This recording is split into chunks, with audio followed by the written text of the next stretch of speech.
What's going on, Toy Fam? Project Piper Customs here, and we are back with another review. And today we're going to be taking a look at the Marvel Legends Spider-Man Kingpin Build-A-Figure wave.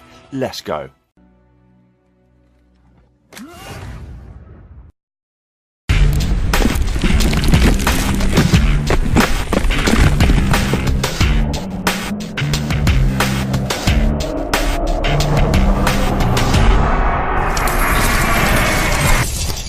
Welcome back, Toy Fam, and here, as you can see, we have the whole wave liberated from its packaging. Now, it's been quite well documented that collectors haven't really been looking forward to this lineup, myself included, but now that we have it in hand, let's take a look at the good, the bad, and the ugly. So let's start by having a look at Puma. Now, both Puma's arms and his feet are reuses from the Marvel Legends Jackal, just repainted. Okay, the upper torso and legs seem to be Bucky Cat, but I could be wrong on the upper torso, as I've not seen sculpting like this before, but again, I could be wrong.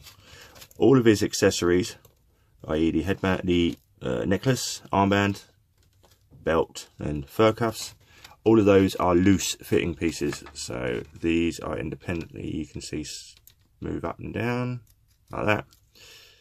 His armband can move up and down. His belt move up and down, and of course his necklace is loose as hell.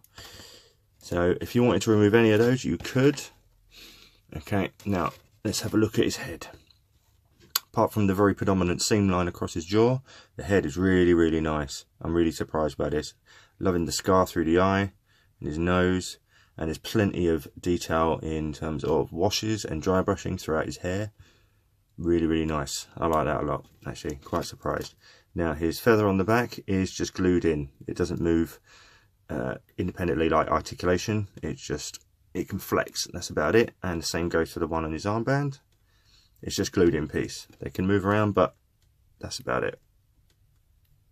Now the deco, in terms of paint on the body, apart from a little bit of bleeding there, all seems to be pretty neat, which is a good thing. You know, Hasbro like normally.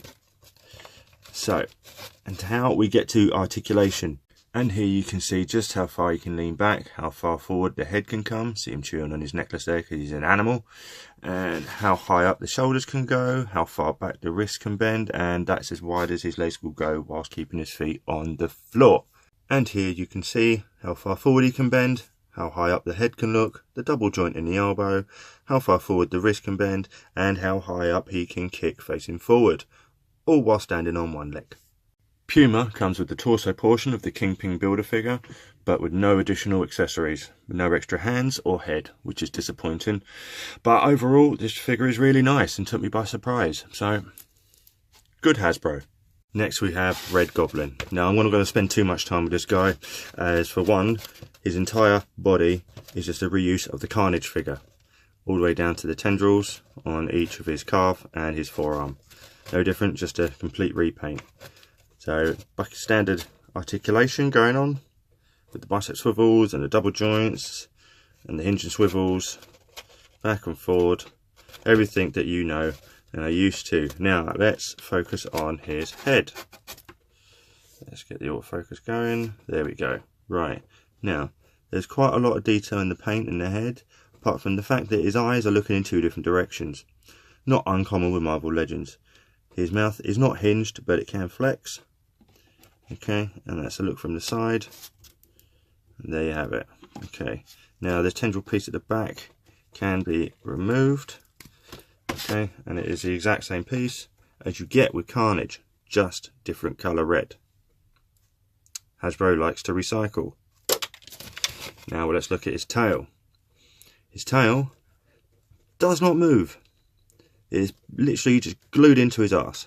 Okay, there is no articulation there whatsoever. Now, if you're wondering, does it have a bendy wire in the tail? Well, let me answer that for you. No, it does not. This thing is fixed in this position. Okay, so it aids him well for standing up. Okay, it cannot be posed. He does, however, come with one accessory, which is a little pumpkin bomb. Okay, pumpkin bomb with eyes. And he can hold that in his hand like so. Okay, so whilst he's not being able to fall over, he can hold things. Bad Hasbro. Up next we have the Symbiote Spider-Man, or as I like to call him, Black Suit Spider-Man, the disco version.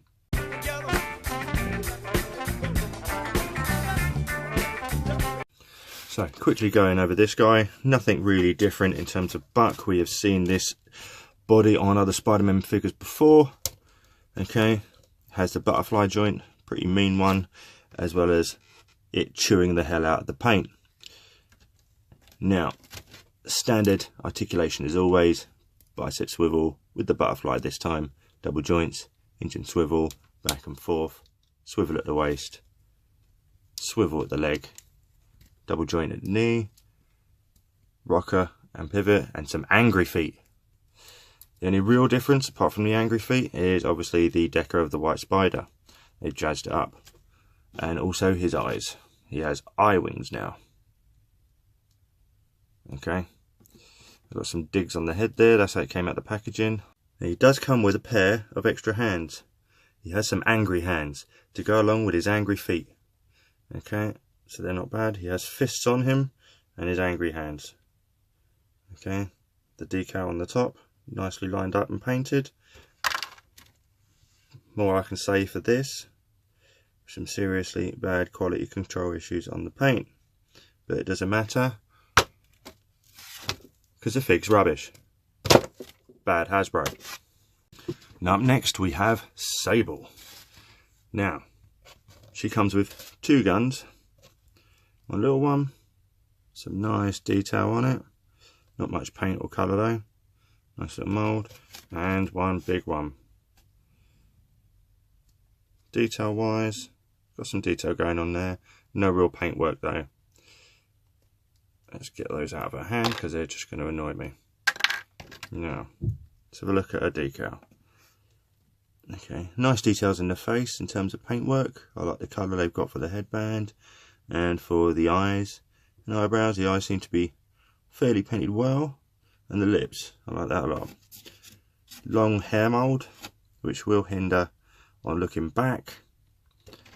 But on the front, you're good. She has a harness, which doesn't really hold anything apart from just covers up the peg hole at the back all the way around.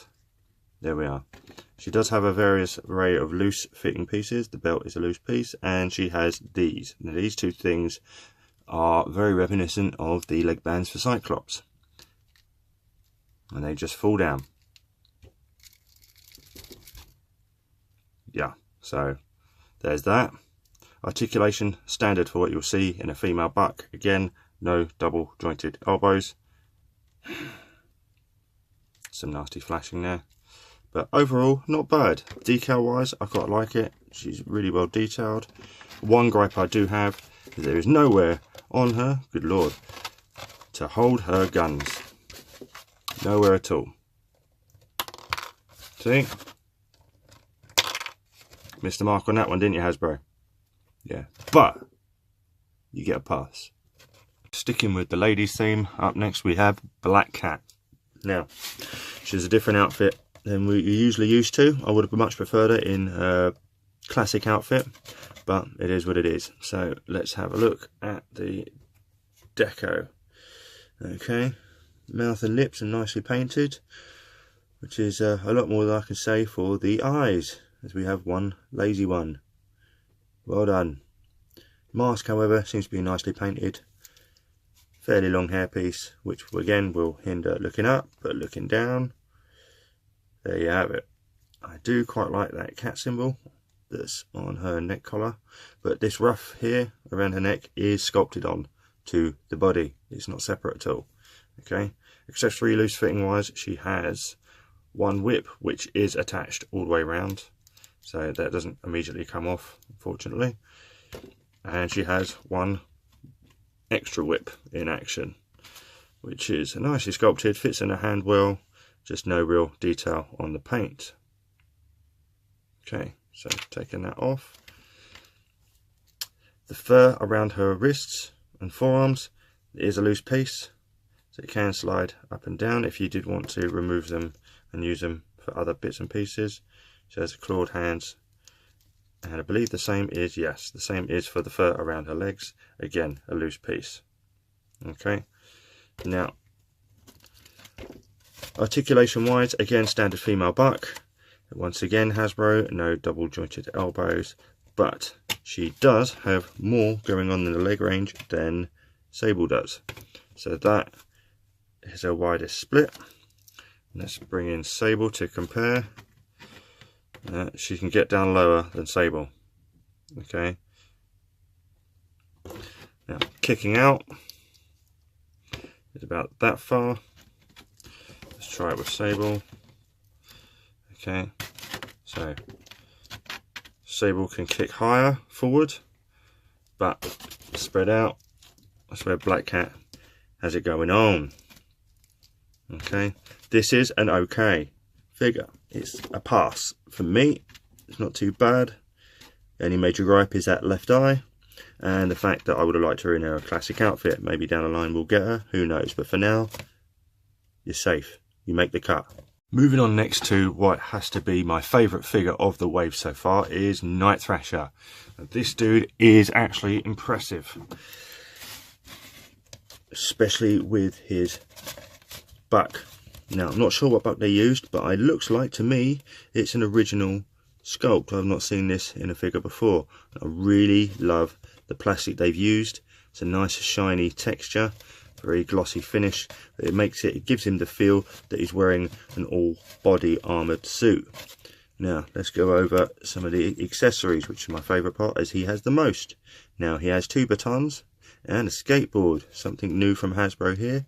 Now the skateboard attaches on his back by sliding it up. Okay, and there he has the attachment on his back to hold all of his goodies, the one thing we never saw with Sable. Now this can just detach from the back itself with 2 peg holes.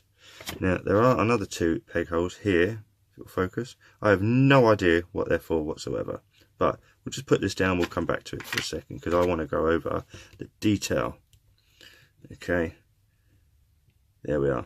That's his eyes. Eyes are painted really well done, but I just love the sculpted detail, like the scratches and the weathering.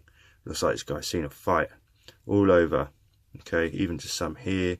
He's definitely had the most attention given to him in the making process. And then of course more damage on his back, more scratches here as well. Looks like standard articulation, but let me go over this one. I'll spend some time going over this one with the new armor. So with this extra armor on him, he can bring his arm up that much, which is not bad. Same on both sides. Okay, a bit of a turn. Yeah. Okay, with the double joint, he has a bicep swivel. It's quite stiff because it's brand new, so bicep swivel. The double joint works really well, and hinge and swivel at the wrist. He has 2 open hands for holding his buttons. No other hands, unfortunately. I would like to have seen some extra hands, maybe some fists to go in there when he wants to get down and dirty. Okay, and same again, thigh swivel. He has a good spread, not too bad. Forward kick, really it's pretty standard. Obviously thigh swivel, double joint at the knee, and ankle rocker. And you can go up that far, leg straight so you can see, go up that far and that far down, Michael Jackson style. Okay, and he has a waist swivel too. You can look down that much, and you can go back really far too.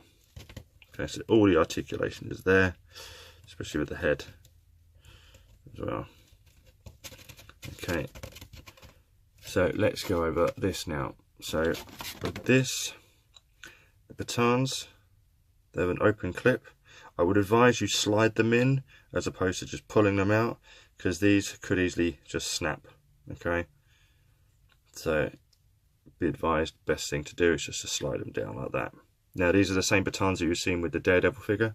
Okay, where you see his little nub in there. That's because it can become one, and they fit in his hands like so. Same with the other one.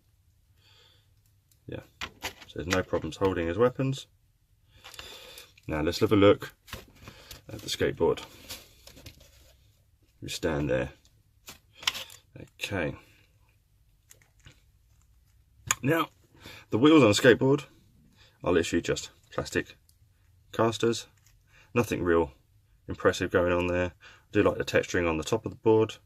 The real detail is on the underside, with all that scratch work going on. All that grinding is doing down poles and shit. But yeah, it does move. There are no pegs for the feet, so it's literally just a balancing act. Good luck with that.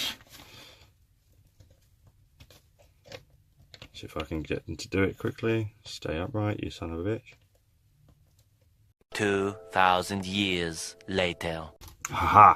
Success. But you just have to find the sweet spot. Easily hands down my favourite figure of the line so far. Lots of accessories. Really like the design of his outfit. And all of the beaten up details in terms of the scratches and the dents. So, good Hasbro. And then there's this. The biggest peg warmer of 2019 already. I'm calling it right now. He does not come with a piece of the KINGPIN BAF. He is all on his own.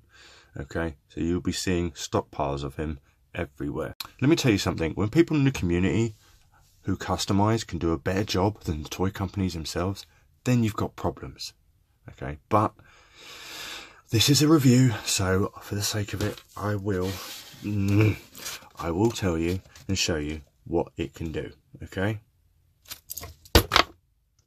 it can go in the bin. That's a wrap for this review, guys. Thank you so much for watching. Please be sure to check out my second video, part 2 of this review, where I break down the KINGPIN builder figure in its entirety.